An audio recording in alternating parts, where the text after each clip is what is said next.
Le président, monsieur le ministre, chers collègues, l'idée du certificat vert numérique a été validée le 29 avril dernier par le Parlement européen à une très large majorité, ouvrant ainsi les discussions avec le Conseil européen, et nous nous en réjouissons. Compte tenu des difficultés de circulation que la pandémie de Covid a pu créer, en particulier dans les régions transfrontalières que je connais bien puisqu'élue sur ce territoire, on peut souhaiter que ce pass facilite les choses pourvu que ces règles soient claires, facilement applicables, non discriminatoires et adaptées aux réalités de terrain. Comme l'ont souligné les débats au Parlement européen, il doit apporter une véritable plus-value en matière de circulation.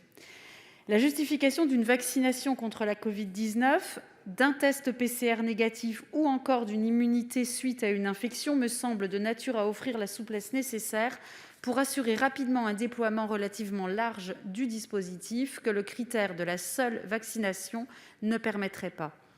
Il y a en effet une certaine urgence à le mettre en œuvre, non seulement parce que nos concitoyens aspirent tout simplement à plus de liberté, mais aussi parce que l'économie, dont le tourisme en grande souffrance, en a largement besoin.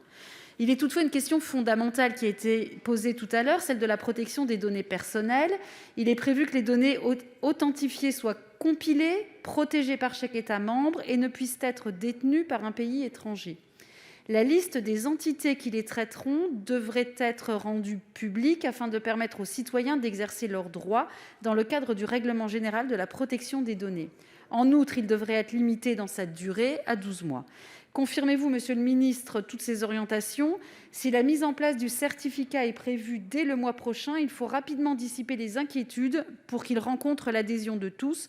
Pouvez-vous nous préciser les précautions qui seront prises afin d'assurer la protection des données personnelles des Français ? Je vous remercie. Merci, monsieur le ministre.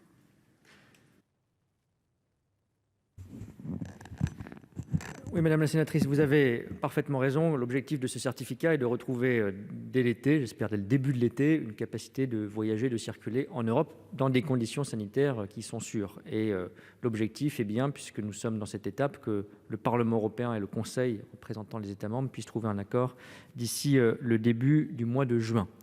Sur la question sensible des données, je redis 3 éléments qui me paraissent très importants. D'abord, le règlement européen est conforme par nature, mais cela est vérifié au règlement général de protection des données.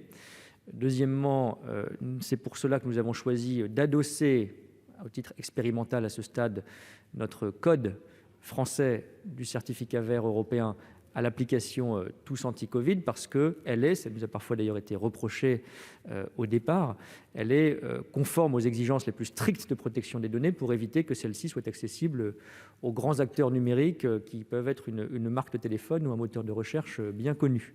Et donc nous serons dans le même dispositif, avec le même type de contrôle des données, et la CNIL sera saisie pour vérifier la conformité aux règles de ce dispositif.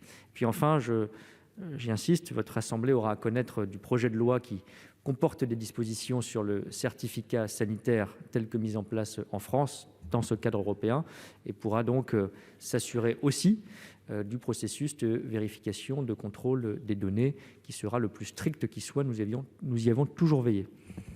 Merci, madame Guillotin. Il vous reste une quarantaine de secondes. Non, je voulais juste vous remercier pour la réponse et effectivement réinsister sur le fait de dire que ce pass sanitaire et ce pass vert est quand même très important. Enfin voilà, quand on vit sur des régions transfrontalières et qu'on a connu les difficultés entre l'Allemagne et la France, on s'aperçoit bien que c'est quelque chose de concret aujourd'hui dont on a besoin. Il faut qu'on rencontre l'adhésion des Français. Merci. La parole est maintenant à la présidente Catherine Deroche pour les Républicains.